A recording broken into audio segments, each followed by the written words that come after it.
कभी कभी ज्यादा सुंदर चीजों के साथ चलना हमें मुसीबत में डाल सकता है। ये जियान ने तो सीख लिया था और अब बारी होती है म्यूचेन की। बेसिकली जब वो पिछले एपिसोड के लास्ट में ब्लड क्लैन से डील करने के बाद ट्रांजैक्शन पॉइंट तक पहुंचा होता है तो उसके बगल में चलने वाली लोली के वैसे लोग ऑलरेडी जेलस थे। हाउएवर वैंग चिंगशुआन का भी उसका हाथ का पकड़ना ये सारे लॉन्डों के किलिंग इंटेंट को जगा देता है और इस वजह से म्यूचेन के तो पसीने निकल गए थे। अब आगे क्या होने वाला है चलो हम इस एपिसोड में जानते हैं। म्यूचेन और बाकी के लोग ट्रांजैक्शन बेस के अंदर आगे बढ़ रहे होते हैं। इनके आते ही आसपास में शोर शराबा शांत हो जाता है। वो अनेकों लोग हैरानी से उस सीन को देख रहे थे जहाँ पे प्राउड और अनटचेबल माने जाने वाली वैंग चिंगशुआन खुद इस नौजवान की कलाई को पकड़े हुए थी। पूरे टूर्नामेंट में उसके इतने करीब कोई नहीं पहुंचा था, लेकिन अब वही वैंग चिंगशुआन म्यूचेन को अपने हाथ से खींचते हुए चल रही होती है। हर तरफ जेलसी और एनवी से भरी नजरें म्यूचेन पे टिक जाती हैं। आखिर ये कौन लड़का है जिसे वैंग चिंगशुआन इतनी इंपॉर्टेंस दे रही है। इन सब की नजरों में किलिंग इंटेंट साफ महसूस हो रहा था। चैन कुछ देर तक सहने के बाद आखिरकार वैंग चिंगशुआन के हाथ को पकड़ता है और उसे एक पास की पतली सी गली में ले जाता है। अंदर पहुंचते ही वैंग चिंगशुआन ने अपना हाथ छुड़ा के उससे गुस्से में पूछा था कि तुम क्या कर रहे हो। वो अपनी कलाई को रब करती है। बेसिकली वैंग चिंगशुआन को अपोजिट जेंडर को टच करना बिल्कुल पसंद नहीं था।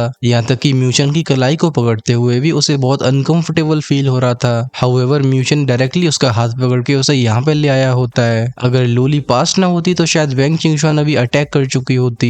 म्यूचन के चेहरे पे होते हैं नाखुश एक्सप्रेशन। वो बोलता ये सवाल तो मुझे पूछना चाहिए, ऐसा टर्न करने से पहले कम से कम लोली और मुझसे पूछ तो लेती। वैंग चिंगशुआन नाराज होकर कहती है तुमने मेरा फायदा उठाया और उल्टा मुझे ब्लेम कर रहे हो। म्यूचन जवाब देता है थैंक्स, लेकिन मुझे ऐसे फायदा लेने में कोई इंटरेस्ट नहीं है। वो लोली के साथ इस एली से बाहर निकल जाता है। लोली पीछे मुड़ के फ्रस्ट्रेटेड वैंग चिंगशुआन को हेल्पलेस स्माइल पास करती है। वो वैंग चिंगशुआन के एक्शन से सरप्राइज थी, लेकिन उसे साफ दिख रहा था कि वैंग चिंगशुआन मनी मन में म्यूचन के लिए वैसी फीलिंग नहीं रखती है और उसी तरीके से म्यूचन भी इस लड़की को बस एक कोलैबोरेशन पार्टनर समझता था। दोनों को जाते हुए देख वैंग चिंगशुआन गुस्से में अपने पैर को पटकती है। वहीं पे पिनर लियर और बाकी के टीममेट्स उसे नजरें हटा लेते हैं। कर इस समय कोई उसे उकसाना नहीं चाहता था। ये खुद भी शौक थे। टूर्नामेंट शुरू होने के बाद कई आउटस्टैंडिंग नौजवान वैंग चिंगशुआन के करीब आने की कोशिश कर रहे थे और वो उनसे भी हमेशा स्वीट स्माइल के साथ बात करती थी, लेकिन उसकी नजरों में हमेशा से इनविजिबल डिस्टेंस रहा है। पहली बार है जब उसने खुद किसी नौजवान की कलाई को पकड़ा हो। वैंग चिंगशुआन दांती मीच के बोलती है ये बात याद रखना। फिर वो तेजी से म्यूचन और लोली का पीछा करने लगती है। इस बार वो म्यूचन से कम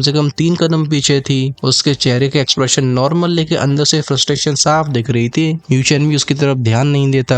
वो क्यूरियोसिटी के साथ आसपास की शॉप्स को देखता है। यहाँ की पत्थरों से बनी गलियां काफी चौड़ी होती हैं, जहाँ टेम्परेरी स्टोर्स खुले हुए थे। शैटर्ड कॉन्टिनेंट के एंशिएंट रेमनेंट से मिलने वाले ट्रेजर्स यहाँ पे एक्सचेंज किए जाते हैं। आखिरकार हर एक ग्रुप को मिलने वाली सभी चीजें उनके काम की नहीं होती, इसलिए लोग अनवांटेड ट्रेजर्स को बेचकर या एक्सचेंज करके अपनी जरूरतों को पूरा कर लेते थे। कुछ देर के बाद वो ट्रांजैक्शन बेस की सबसे बड़ी बिल्डिंग के सामने पहुंचते हैं। अंदर ऐसी अनेकों दुकानें होती जिनमें स्पिरिचुअल आर्टिफैक्ट्स, रेयर मटेरियल्स और स्पिरिचुअल पीस डिस्प्ले हो रही थी। हर एक आइटम से एंशिएंट ऑरा और अलग अलग स्पिरिचुअल एनर्जी फ्लक्चुएशंस निकल रही होती है। म्यूचन इंटरेस्ट के साथ चारों तरफ देखता है। वहीं पे वैंग चिंगशुआन की नजरें होती हैं स्पिरिचुअल पिल्स पे। उन्हें जेड बोतल से स्वीट मेडिसिन फ्रेग्रेंस निकल रही होती है। ऐसी पिल्स बेहद एक्सपेंसिव थी। ज्यादातर सेलर्स उनकी रियल प्रॉपर्टीज को खुद भी नहीं जानते थे, इसलिए फेक या फिर गलत आइडेंटिफाई पिल्स को खरीदने का रिस्क भी रहता है। म्यूचन नोटिस करता है कि वैंग चिंगशुआन उन बॉटल्स को इग्नोर कर रही है जिनसे डेंस स्पिरिचुअल ची निकल रही थी। वो इसकी वजह नॉर्मल सी पिल को देखती है। फिर आखिरकार वो एक जेड बोतल के सामने रुकती है। इस बोतल का कलर काफी डल येलो था और इस पे काफी समय के निशान भी दिखाई दे रहे होते हैं। इसे बेचने वाला दुकानदार, जो कि काफी दुबला पतला दिख रहा था, वो आगे आके बोलता है ये स्पिरिचुअल पिल्स मुझे एंशिएंट रेमनेंट से मिली थी। मैंने एक पिल को टेस्ट किया, ये स्पिरिचुअल एनर्जी रिकवरी पिल्स है। चिंगशुआन उस बोतल से डार्क ग्रीन पिल को निकालती है। ये किसी ड्रैगन के आंख के बराबर होती है। हाउएवर ये बाकी स्पिरिचुअल पिल्स से बहुत इंप्रेसिव तो नहीं लग रही होती है। चिंगशुआन पूछती है इसकी कीमत क्या है। सेलर तुरंत जवाब देता है 2 हाई ग्रेड स्पिरिचुअल आइटम्स, एक ऑफेंसिव और एक डिफेंसिव। म्यूचन तुरंत अपनी भौं उठा लेता है। बोतल में बस 5 मेडिसिन पिल्स थी, लेकिन सेलर 2 हाई ग्रेड के स्पिरिचुअल आइटम्स मांग रहा था। ये प्राइस काफी ज्यादा है। वैंग चिंगशुआन को सोच के अपने सिर को हिलाती है। वो आन्या की तरफ इशारा करती है। फिर उसकी टीम आन्या ने भी इशारा किया था।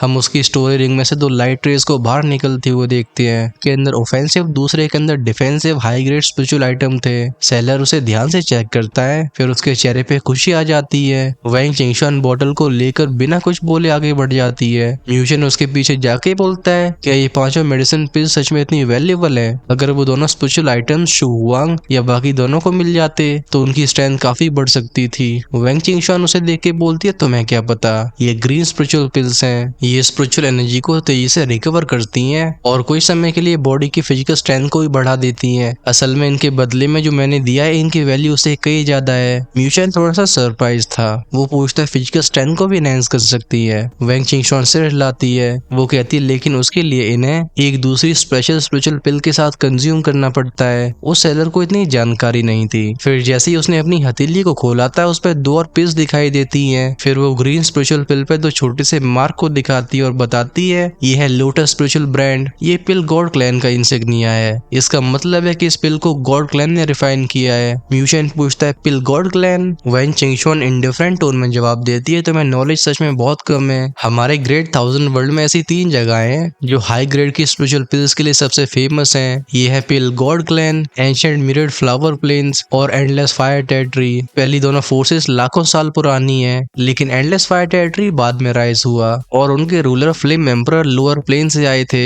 उनकी पिल रिफाइनिंग टेक्निक इतनी यूनिक है कि सॉवरन रियम एक्सपर्ट्स भी उनकी रिफाइंड पिल को पाने के लिए तरसते हैं। इसी वजह से एंडलेस फायर टेरिटरी बहुत ही कम समय में ग्रेट 1000 वर्ल्ड की ओवरलॉर्ड फोर्सेस में शामिल हो गया। म्यूचन एडमिरेशन के साथ बोलता है फ्लेम एम्परर सच में इनक्रेडिबल है। वैंग चिंगशुआन उसे देख के टीजिंग स्माइल देती है और कहती है मैं फ्लेम एम्परर से तो नहीं मिली हूँ, लेकिन उनकी बेटी से मिल चुकी हूँ। क्या फ्यूचर में तुम्हें उससे इंट्रोडक्शन करवाऊं? ये सुन के म्यूचन ऑकवर्ड हो जाता है। वो इस पूरी बात को इग्नोर कर देता है। वैंग चिंगशुआन अपनी उंगली को झटका देती है जैसे दोनों ग्रीन पिल्स म्यूचन और लोली के सामने पहुंच गई थी।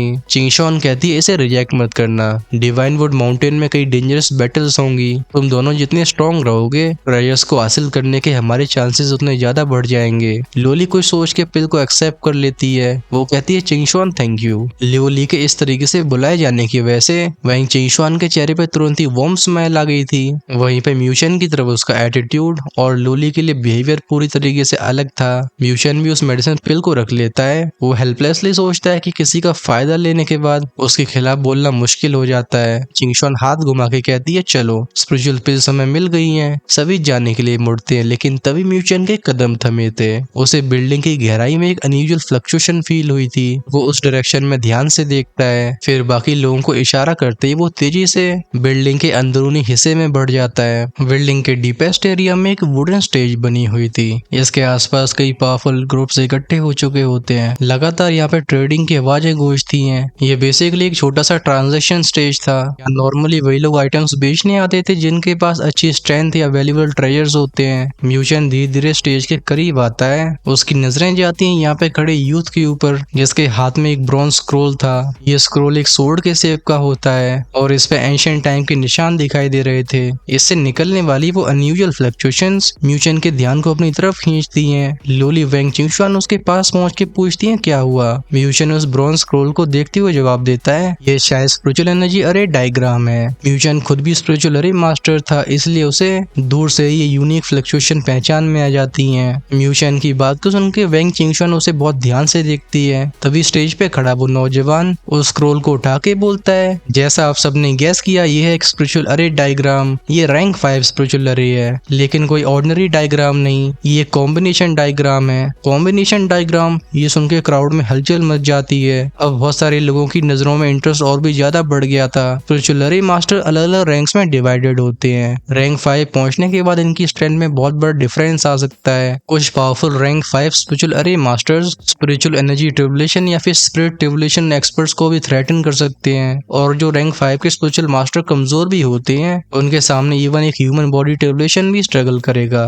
और इसका सबसे बड़ा कारण होता है वो स्पिरिचुअल अरेज की अंडरस्टैंडिंग और इनके पास मौजूद diagrams. Powerful combination diagrams normal अरे से कई ज्यादा कॉम्प्लिकेटेड होते हैं, लेकिन अगर इन्हें सक्सेसफुली अरेंज कर दिया जाए तो इनकी पावर भी कई गुना बढ़ जाती है। यहाँ तक कि कुछ रैंक 5 कॉम्बिनेशन अरे एक रैंक 6 स्पिरिचुअल अरे के करीब भी पहुंच सकती है। म्यूचन की आंखों में भी इंटरेस्ट दिखाई दे रहा था। टूर्नामेंट शुरू होने के बाद उसने अपनी स्पिरिचुअल अरे मास्टर की आइडेंटिटी को ज्यादा यूज नहीं किया है। उसके पुराने स्पिरिचुअल अरे अब करेंट अपोनेंट्स के खिलाफ काफी नहीं थे। For example Bajrang demonic lotus spiritual अरे ये कॉम्बिनेशन डायग्राम था। इसका कंप्लीट फॉर्म डायग्राम 4 खिलते हुए कमल जैसा होता है, लेकिन म्यूचेन अभी 2 लोटस फॉर्म को ही प्रॉपरली यूज कर सकता था। 3 लोटस वर्जन को अरेंज करने के लिए स्पिरिचुअल अरे ग्रैंड मास्टर लेवल की अंडरस्टैंडिंग चाहिए, इसलिए अगर उसे एक ऐसी रैंक 5 की स्पिरिचुअल अरे मिल जाती है जिसकी वो पूरी पावर को अभी की कल्टीवेशन के साथ रिलीज कर सके, ऐसे मामले में सामने का डायग्राम उसके लिए परफेक्ट लग रहा था। स्टेज के आसपास कई टीम्स अपनी स्पिरिचुअल अरे ग्रैंड मास्टर से चुपचाप डिस्कस कर रही होती हैं। कुछ देर के बाद उनमें से ज्यादातर लोग डिसअपॉइंटेड होकर पीछे हट जाते हैं। क्लियरली इनके स्पिरिचुअल अरे मास्टर्स ने बता दिया था कि ये डायग्राम इनकी कैपेबिलिटी से बाहर है। स्टेज के ऊपर खड़ा होने वाला वो नौजवान कहता है कि इस स्पिरिचुअल अरे का नाम है लेसर थाउजेंड स्पिरिचुअल अरे और ये मुझे एक एंशिएंट रेमनेंट से मिली थी। जिन स्पिरिचुअल अरे मास्टर्स की अंडरस्टैंडिंग पर्याप्त नहीं है वो इसे खरीदने की कोशिश न करें। उसके घमंड से भरे इन शब्दों को सुन के कई लोगों के चेहरों पे अनहैप्पी एक्सप्रेशन दिखाई देते हैं, लेकिन कोई आर्ग्यू नहीं करता। सभी जानते थे कि ऐसी कॉम्बिनेशन स्पिरिचुअल अरे को अरेंज करना बहुत डिफिकल्ट है। वो नौजवान आगे बोलता है इस डायग्राम की एक प्राइस है 2500 पॉइंट्स। उसकी बात को सुनकर क्राउड में अप्रोर मच जाता है। म्यूचन भी अपनी भौं से कोड़ लेता है। उसके ग्रुप के पास लगभग टोटल 3700 पॉइंट्स होते हैं। इस डायग्राम के लिए 2500 पॉइंट्स को दे देना ये टीम की ज्यादातर वेल्थ को खर्च कर देगा। आसपास मौजूद ग्रुप चुपचाप से अपने सिर को हिला के पीछे हटने लगे थे। ये डायग्राम पावरफुल जरूर था, लेकिन अगर कोई उसे अरेंज नहीं कर सके तो फिर यहाँ पॉइंट्स बर्बाद करने का क्या मतलब है। म्यूचन कुछ सोचता है फिर अपनी ग्रुप की तरफ मुड़ता है। ये पॉइंट्स बस उनके नहीं है बल्कि पूरी टीम के हैं। लोली हल्की स्माइल के साथ बोलती मुझे कोई ऑब्जेक्शन नहीं है। शु हुआंग और बाकी दोनों भी कहते हैं तुम कैप्टन हो, डिसीजन तुम्हारा है। म्यूचन सर हिला के कहता है थैंक्स। फिर वो स्टेज की तरफ देख के आवाज लगाता है 2600 पॉइंट्स। जैसे ही आसपास के लोग उसकी बिड को सुनते हैं सारे डिस्कशन थम गए थे। कई सरप्राइज नजरें उसकी तरफ घूमती हैं। कुछ लोग उसके एकेडमी एम्बलम को पहचान लेते हैं। कोई कहता है ये कौन सी टीम है, तो एक बंदे ने जवाब दिया था नॉर्दर्न हेवन स्पिरिचुअल एकेडमी। क्या ये वही टॉप 16 वाली टीम है? हाँ शायद हाँ, तभी इतने पॉइंट्स को अफोर्ड कर पा रहे हैं। म्यूचन के ग्रुप की आइडेंटिटी सामने आते ही लोगों की नजरें थोड़ी सीरियस हो गई थी। वहीं पे स्टेज पे खड़ा नौजवान भी एक्साइटेड होकर बोलता है नॉर्दर्न हेवन स्पिरिचुअल एकेडमी की टीम ने 2600 पॉइंट्स बिड किए हैं, क्या कोई इसे ज्यादा देगा? कुछ मोमेंट्स तक कोई जवाब नहीं आता। आखिरकार इतने पॉइंट्स स्पेंड करना ज्यादातर टीम्स के लिए पॉसिबल नहीं था और जिनके पास ये पॉइंट्स थे वो इस कॉम्प्लिकेटेड डायग्राम को लेकर रिस्क नहीं लेना चाहते थे। ये देख के उस नौजवान के चेहरे पे हेल्पलेस स्माइल आती है। उसे उम्मीद थी कि बिडिंग और भी ऊपर जाएगी, लेकिन 2600 पॉइंट्स भी बुरी प्राइस नहीं है। वो कहता है जब कोई बिड नहीं कर रहा है तो ये spiritual energy diagram northern heaven spiritual academy की टीम का। वो इतना ही बोल पाया था तभी अचानक से इंडिफरेंट आवाज कहती है 3000। ये सुन के स्टेज पे खड़े नौजवान की बात बीच में रुक जाती है। पूरा क्राउड सेकंड फ्लोर की तरफ देखता है। म्यूचन की भौं से कुड़ गई थी। सेकंड फ्लोर की डार्कनेस में से कुछ फिगर्स निकलते हैं और इनमें सबसे आगे दो लोग खंभों के सारे खड़े होते हैं जो कि इंटरेस्ट के साथ नीचे की तरफ देख रहे थे। लेफ्ट वाला बंदा काफी स्लिम था, उसके बाल होते हैं ब्लॉन्ड यानी कि गोल्डन और चेहरा काफी चार्मिंग, आंखें शार्प थी। वहीं पे राइट साइड वाला एक मैसे बियर के जैसा दिखता था। शुद्ध हिंदी में कहा जाए तो उसकी भुजाओं पे से स्कार्स दिखाई दे रहे थे जो लोगों की आंखों को श्रिंक कर देते हैं। दोनों म्यूचन को देख के स्माइल करते हैं। इनकी आंखों में साफ हॉस्टिलिटी थी। क्राउड भी इन्हें पहचान के एक्साइटेड हो जाता है। कोई कहता है ये दोनों भी यहाँ आ गए, लगता है नॉर्दर्न हेवन स्पिरिचुअल एकेडमी की टीम से इन्हें प्रॉब्लम है, अब मजा आएगा। हाल ही में कई पावरफुल ग्रुप्स इन दोनों के हाथों हार चुके हैं। म्यूचन दोनों की बॉडी से निकलने वाली फ्लक्चुएशंस को सेंस करता है। दोनों बेहद पावरफुल थे, लेकिन उसने पहले इन्हें कभी देखा नहीं था। इनके क्लोज पे किसी भी स्पिरिचुअल एकेडमी का एम्बलम नहीं होता है, फिर भी इनकी नजरों से साफ था कि जानबूझ के यहाँ पे बिड को बढ़ा रहे हैं। वेंग चिंगशुआन कैजुअली अपने बालों को घुमाती है और कहती है ये एकेडमी अलायंस के लीडर्स हैं। लेफ्ट वाला है वॉलेट हार्वर्ड चिंगफेंग और दूसरा है बियर किंग ल्यू शांग। वो म्यूचन को देख के स्माइल करती है और कहती है लगता है दोनों खास तौर पे तुम्हारे लिए आए हैं। म्यूचन की आंखें भी हल्की सी खुल जाती हैं। एकेडमी अलायंस, पहले इन्होंने डिवाइन कोटा छीनने के लिए लोग भेजे और अब यहाँ पे स्पिरिचुअल अरे डायग्राम के पीछे पड़ गए हैं। म्यूचन हेल्पलेसली अपने होठों को हिलाता है, लेकिन उसकी आंखों में एक कोल्ड ग्लिन धीरे धीरे फैलने लगा था। ये लोग सच में पीछा नहीं छोड़ने वाले। इस ट्रांजैक्शन स्टेज के आसपास का एटमॉस्फेयर अचानक से टेंस होने लगा था। अनेकों नजरें म्यूचन और सेकंड फ्लोर पे खड़े दोनों लीडर्स पे टिक जाती हैं। पिछले कुछ समय में एकेडमी अलायंस बहुत तेजी से पावरफुल हुआ है और इनमें शामिल एकेडमी मोस्टली स्मॉल और मीडियम साइज की थी, जिन्होंने टूर्नामेंट में बस एक एक टीम भेजी थी। इंडिविजुअली इनकी स्ट्रेंथ ग्रेट एकेडमी से बहुत कम होती है, लेकिन अलायंस बनने के बाद उन्हें अपने आउटस्टैंडिंग मेंबर्स को एक साथ इकट्ठा कर लिया। सही लीडरशिप के नीचे वो ऑर्डिनरी सी दिखने वाली टीम्स कई पावरफुल एकेडमी ग्रुप्स को भी डिफीट करने लगती हैं। आफ्टर ऑल इन छोटी एकेडमीज के पास भी एक दो टैलेंटेड डिसाइपल्स जरूर होते हैं। जब ऐसे टैलेंट साथ में आए तो इनकी कंबाइंड स्ट्रेंथ को अंडर एस्टिमेट नहीं किया जा सकता।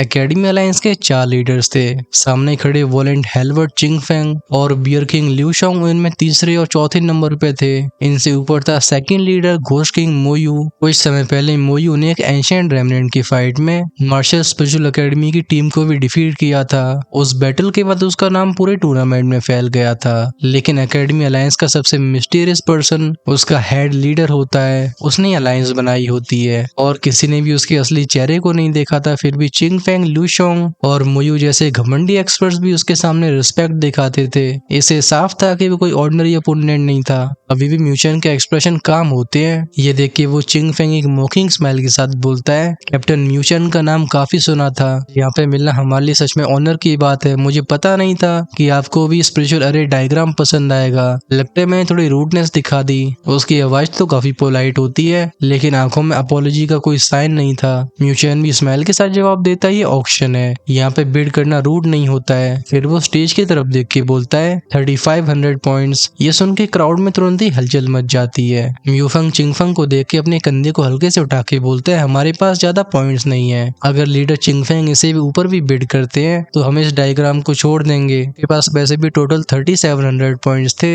इसलिए 35 ऑलरेडी इनकी फाइनल लिमिट थी। वो चिंगफेंग रिप्लाई देता है, कैप्टन म्यूचन सच में आप काफी जेनरस हो, लेकिन सॉरी, ये स्पिरिचुअल अरे डायग्राम हमें चाहिए 4000 पॉइंट्स। जैसे ही लोग इस बिड को सुनते हैं ट्रांजैक्शन स्टेज में अप्रोर मच जाता है। 4000 पॉइंट्स के साथ कोई भी टीम आसानी से टॉप 16 में पहुंच सकती थी। एकेडमी अलायंस के लिए बिना हेजिटेशन के इतना बड़ा अमाउंट ऑफर करना, इससे अंदाजा लगाया जा सकता था कि इन्होंने टीम्स को कितना लूटा है। शु हुआंग और बाकी दोनों के चेहरों पे गुस्सा दिखाई देने लगा था। क्लियरली एकेडमी अलायंस जानबूझ के म्यूचन को टारगेट कर रही है। लूली की भौं से गुड़ती है लेकिन वो कुछ बोलती नहीं है। म्यूचन कुछ मोमेंट्स तक चिंगफेंग को देखता है, फिर सिर हिला के कहता है, चलो लगता है स्पिरिचुअल अरे डायग्राम से मेरा फेट नहीं है। वो मुड़ के यहाँ से जाने लगता है। ये डायग्राम वैल्यूएबल जरूर था लेकिन अपोनेंट की वेट उसकी अपर लिमिट से ऊपर जा चुकी थी। लेकिन तभी इस जगह पे और भी क्लियर और घमंड से भरी आवाज गूंजती है जो कहती है 4500 पॉइंट्स। ये सुन के म्यूचन के साथ साथ बाकी के लोग अपनी जगह पे रुक जाते हैं। अनेकों नजरें जाती हैं वेंग चिंगशुआन की तरफ कि कैजुअली अपनी एक उंगली से बालों को लॉक करके घुमा रही होती है। उसकी वो फिनिक्स जैसी आंखें ऊपर खड़े चिंगफेंग और लिu शाओंग पे जाती हैं, जैसे उसकी नजरों में इन दोनों की कोई इंपॉर्टेंस ही न हो। जब लोगों ने देखा था कि विड किसने लगाई है, ये सब एक्साइटेड हो जाते हैं। कोई कहता है वेंग चिंगशुआन। अभी के टूर्नामेंट में सबसे डेजलिंग बस वेंग चिंगशुआन थी।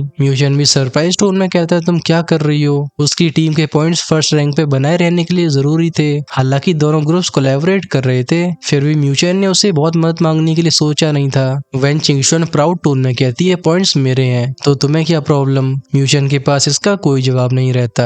वहीं पे चिंगफेंग की भौं से कुट जाती है। वो बोलता है, वेंग चिंगशुआन, एकेडमी अलायंस और तुम्हारे बीच में कोई गरज नहीं है, तुम फिर भी इसमें इन्वॉल्व क्यों हो रही हो? एकेडमी अलायंस पावरफुल थी लेकिन फर्स्ट रैंक टीम से डायरेक्ट क्लैश करना ये इनके लिए भी आसान नहीं होता है। वेंग चिंगशुआन इंडिफरेंट टोन में कहती है, मुझे स्पिरिचुअल अरे डायग्राम पसंद है, क्या मैं इसके लिए बिड नहीं कर सकती? सुन के उस चिंगफेंग की आंखों में गुस्सा दिखाई देने लगा था। हाउएवर इससे पहले वो कुछ बोल पाता कि डार्कनेस में से एक और गहरी आवाज सुनाई देती है जो कहती है, जब कैप्टन वेंग चिंगशुआन को डायग्राम इतना पसंद है तो एकेडमी अलायंस उनसे छीनने की कोशिश नहीं करेगा। धीरे धीरे शैडोज में से एक फिगर निकला था। इसने ग्रे कलर के कपड़े पहन रखे होते हैं और देखने में काफी ऑर्डिनरी लग रहा था, लेकिन उसकी आंखें बिल्कुल लाइफलेस ग्रे होती हैं और उसकी बॉडी से एक अजीब सी फ्लक्चुएशन फैल रही थी। वो फ्रेंडली स्माइल के साथ म्यूचन के ग्रुप की तरफ देखता है। इसे देखे क्राउड में शौक से भरी आवाजें गूंजती हैं, घोस्ट किंग मोयू। तो यहाँ पे एकेडमी अलायंस के तीनों लीडर्स मौजूद हैं। म्यूचन की आंखें भी हल्की सी नैरो हो जाती हैं। मोयू से निकलने वाली फ्लक्चुएशंस बहुत अनयूजुअल थी। फिर वेंग चिंगशुआन उसके ऊपर एक नजर डालती है, फिर एकेडमी प्ले को स्टेज पे खड़े सेलर की तरफ फ्लिक कर देती है। सेलर जल्दी से 4500 पॉइंट्स को ट्रांसफर करता है और उस ब्रॉन्ज स्क्रोल को वापस भेज देता है। वेंग चिंगशुआन उस स्क्रोल को ध्यान से देखती भी नहीं है, उसे सीधा रख लेती है, फिर मुड़ के पीछे जाने लगी थी। म्यूचन भी जाने से पहले मोयू को एक डीप लुक देता है। के बाद उसका ग्रुप यहाँ से बाहर निकल गया था। इनके जाते ही हमारा ध्यान सेकंड फ्लोर पे गया था। इस समय वो चिंगफेंग काफी अनविलिंग लग रहा होता है। वो पूछता है कि हम सच में डायग्राम दे देंगे? अगर म्यूचन ने स्पिरिचुअल अरे सक्सेसफुली अरेंज कर ली तो हमारे लिए परेशानियां बढ़ जाएंगी। मोयू काम स्माइल के साथ जवाब देता है, चिंगशुआन ने बिड कर दी थी, सभी पॉइंट्स के मामले में उसे कम्पीट करने का कोई फायदा नहीं है। फिर उसकी आंखों में दिखाई देती है एक अजीब सी रोशनी। वो आगे कहता है, लेकिन मैंने एक्सपेक्ट नहीं किया था कि वो म्यूचन के लिए 4500 पॉइंट्स को स्पेंड करेगी। अब उसकी टीम फर्स्ट रैंक से डायरेक्टली टॉप 16 से बाहर चली गई होगी। चिंगफेंग जेलसी से बोलता है क्या वेंग चिंगशुआन को म्यूचेन पसंद है? जैसी प्राउड लड़की ने उसके लिए फर्स्ट रैंक को छोड़ दिया। मोयू से रिलाता है पता नहीं, लेकिन ये न्यूज जैसे ही बाहर फैलेगी तो वेंग चिंगशुआन में इंटरेस्टेड कई लोग अनहैप्पी जरूर हो जाएंगे। फिर वो हल्की स्माइल के साथ कहता है न्यूज को फैलाओ। म्यूचेन का ग्रुप डिवाइन वुड माउंटेन जा रहा है, वहाँ पहले से कई पावरफुल फिगर्स इकट्ठा है। ये खबर पहुंचती है उसे काफी परेशानियां झेलनी पड़ेंगी। ये सुन के उस चिंगफेंग की आंखें भी फ्लिकर करने लगती हैं और इसके बाद वो हंसने लगता है। इस बार म्यूचेन के लिए सिचुएशन सच में आसान नहीं होने वाली। हमारा फोकस दूसरी तरफ गया था। बिल्डिंग से बाहर आने के बाद वेंग चिंगशुआन अपनी उंगली को फ्लिक करती है। वो ब्रॉन्ज स्पिरिचुअल अरे डायग्राम सीधा म्यूचेन की तरफ शूट होता है। म्यूचेन उसे पकड़ लेता है। इस स्क्रोल पे अभी हल्की सी फ्रेग्रेंस मौजूद थी। वो हेल्पलेस आवाज में कहता है ये गिफ्ट कुछ ज्यादा ही एक्सपेंसिव नहीं हुआ। 4500 पॉइंट्स खर्च करने के बाद तुम्हारी टीम फर्स्ट प्लेस से टॉप 16 से बाहर चली गई होगी। वेंग चिंगशुआन कैजुअली जवाब देती है बस 4500 पॉइंट्स, इन्हें मुझे वापस अर्न करने में ज्यादा समय नहीं लगेगा। फिर वो म्यूचेन को वार्निंग देती है और गलत मत समझना, मेरे मन में तुम्हारे लिए कोई स्पेशल फीलिंग नहीं है, ये मेरी बस एक इन्वेस्टमेंट है। अगर तुमने स्पिरिचुअल अरे को प्रॉपर्ली यूज नहीं किया तो मैं खुद तुम्हें हैंडल करूंगी। म्यूचेन ब्रॉन्ज स्क्रोल के ऊपर अपने हाथ फेरते हुए स्माइल करके बोलता है मेरे ऊपर इतना भरोसा करने के लिए थैंक्स। तुम्हारी टीम मेरी वजह से फर्स्ट प्लेस से नीचे गई है, तो मैं तुम्हें फर्स्ट रैंक पे वापस पहुंचाने की रिस्पॉन्सिबिलिटी लेता हूँ। वो स्क्रोल को स्टोर करते हुए लोली के हाथ पकड़ के आगे बढ़ जाता है। चिंगर और लियोर भी हंस के बोलती है बिग ब्रदर म्यूचेन आप सच में काफी कॉन्फिडेंट हो। ये वेंग चिंगशुआन से पूछती है कैप्टन आपको नहीं लगता? वेंग चिंगशुआन उसके जाते हुए फिगर को देखती है, फिर अपने होठों को हल्का सा मोड़ के बोलती है बड़ी बड़ी बातें करना आसान है। एंशिएंट एरा की ग्रेट 1000 वर्ल्ड में डिवाइन वुड माउंटेन एक टॉप फोर्स थी, आज जिनका बस एक रेमनेंट बचा हुआ है। फिर भी उनकी इनहेरिटेंस पूरे ग्रेट स्पिरिचुअल एकेडमी टूर्नामेंट के पार्टिसिपेंट्स को अपनी तरफ अट्रैक्ट करने के लिए काफी होती है। बाकी नॉर्मल रेमनेंट्स यानी कि र्यून्स इसके सामने कुछ भी नहीं थे। जब म्यूचेन और बाकी के लोग उस रीजन तक पहुंचते हैं फिर सामने का मंजर देख के वहीं पे रुक जाते हैं। हर दिशा से अनेकों लाइट रेस आसमान को चीरती हुई डिवाइन वुड माउंटेन की तरफ जा रही थी। की स्पीड की वजह से लगातार सोनिक बूम्स गूंज रही होती है। म्यूचेन एक पहाड़ के ऊपर खड़ा होकर गहरी सांस भर के बोलता है शायद यहाँ पे 10,000 टीम्स इकट्ठी हो चुकी हैं। यहाँ टूर्नामेंट की सभी टीम पहुंची भी नहीं होती लेकिन नंबर तब भी टेरिफाइंग थे। पिछली डिवाइन वुड पैलेस की ब्रांच रेमनेंट में मिलने वाले कुछ 100 ग्रुप्स इनके सामने कुछ भी नहीं होते हैं। म्यूचेन एडमिरेशन के साथ कहता है इसे कहते हैं असली स्पेक्टिकल। वेंग चिंगशुआन भी नोट करके बोलती है शैटर्ड कॉन्टिनेंट पे डिवाइन वुड पैलेस को पीक रेमनेंट्स में से एक गिना जाता है। म्यूचेन उसकी बात पकड़ लेता है। वो कहता है पीक रेमनेंट्स में से एक, इसके अलावा भी और भी फोर्सेस हैं। वेंग चिंगशुआन कहती है तुमने शायद सोचा होगा कि ये डिवाइन वुड पैलेस पूरे शैटर्ड कॉन्टिनेंट में अनराइवल्ड था, लेकिन ये कॉन्टिनेंट कितना बड़ा था तुम इमेजिन भी नहीं कर सकते। हम जिस एरिया में है वो शैटर्ड कॉन्टिनेंट के आउटर फ्रेगमेंट्स में से एक है। यहाँ भी डिवाइन वुड पैलेस अकेली सुप्रीम फोर्स नहीं थी, कई और एंशिएंट पावर्स भी इसे कंपेयर करी जा सकती हैं। उन फोर्सेस ने भी इनहेरिटेंस छोड़ी होगी, बस डिवाइन वुड पैलेस के रेमनेंट्स बाकियों के कंपैरिजन में ज्यादा डिस्कवर हो रहे हैं। म्यूचेन के एक्सप्रेशन ये सुन के सीरियस हो जाते हैं। सिर्फ इस कॉन्टिनेंट का एक फ्रेगमेंट पूरे नॉर्दर्न हेवन कॉन्टिनेंट जितना विशाल था। उसे अब समझ में आ रहा था कि इस ग्रेट 1000 वर्ल्ड का स्केल उसकी समझ के कितने बाहर है। उसका टीममेट शु हुआंग क्यूरियोसिटी के साथ पूछता है तो इतना पावरफुल कॉन्टिनेंट आखिर टूटा कैसे? ये सुन के वेंग चिंगशुआन की आंखों में पहली बार वो रेयर सीरियसनेस दिखाई देती है। वो कहती है कहा जाता है कि एंशिएंट एरा में एक टेरिफाइंग वॉर हुआ था। उसे वॉर कहना सही नहीं होगा बल्कि एक अपोलोकैप्स थी। उस बैटल में अनेकों टॉप लेवल की फोर्सेस और पीक एक्सपर्ट्स खत्म हो गए। ग्रेट 1000 वर्ल्ड खुद डिस्ट्रक्शन के करीब पहुंच गया था। ये सुन के शु हुआंग और बाकियों के चेहरों के रंग उड़ जाते हैं। पूरा ग्रेट 1000 वर्ल्ड लगभग डिस्ट्रॉय हो गया था।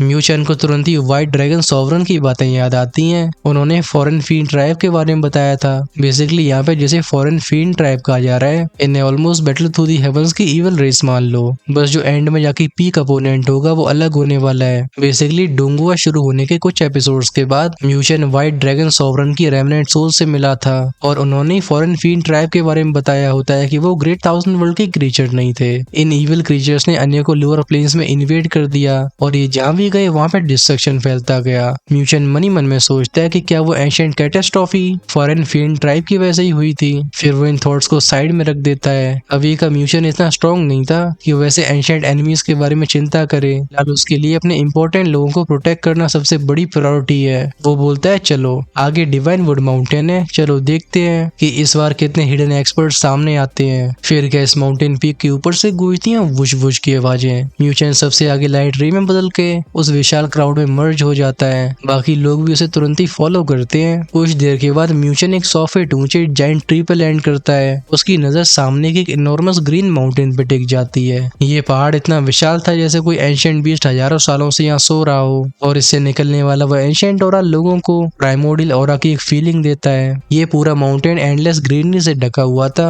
और इससे पावरफुल लाइफ फोर्स निकल रही थी। म्यूचेन धीमी आवाज में कहता है, तो ये वो divine would mountain. So finally अब म्यूचेन की टीम पहुंच चुकी है डिवाइन वुड माउंटेन के सामने, और अब ये कैसे कैसे एडवेंचर्स करने वाली है हम साथ में ही विटनेस करेंगे। आपको ये एपिसोड कैसा लगा, do tell us in the comment section. वैसे जैसा कि हमने आपको कुछ समय पहले ही बताया था, अगर आप में से कोई अच्छी एडिटिंग कर सकता हो तो वो डेफिनेटली हमें ईमेल कर सकता है, क्योंकि डोंगो चैनल के लिए अभी तुम्हारे भाई को इनफ टाइम नहीं मिल पा रहा है, जिसकी वजह से वीडियोस भी बहुत डिले हो रहे हैं। इसके अलावा अगर किसी के पास और कोई आइडिया हो तो डेफिनेटली हमें शेयर करना बिल्कुल मत भूलना, और जो चैनल पे पहली बार आ रहे हैं वो डेफिनेटली हमें सब्सक्राइब करना कंसिडर कर सकते हैं। वहीं पे जिनसे नेक्स्ट एपिसोड का इंतजार नहीं होता है वो ज्वाइन कर सकते हैं हेल गार्डन की मेंबरशिप को। And most likely next episode भी ग्रेट रूलर का ही आएगा, क्योंकि अब हम 2 या 3 दिन लगातार एपिसोड्स को अपलोड करना शुरू करेंगे, क्योंकि अभी डे बाई डे एपिसोड्स की स्ट्रेटजी थोड़ी सी काम नहीं कर रही। हम अपने इस एक्सपेरिमेंट को थोड़ा सा और आगे बढ़ाना चाहते हैं। आप इसके बारे में क्या सोचते हो हमें बताना, और वीडियो को भी लाइक जरूर करना। तब तक के लिए मैं आपसे विदाई लेता हूँ।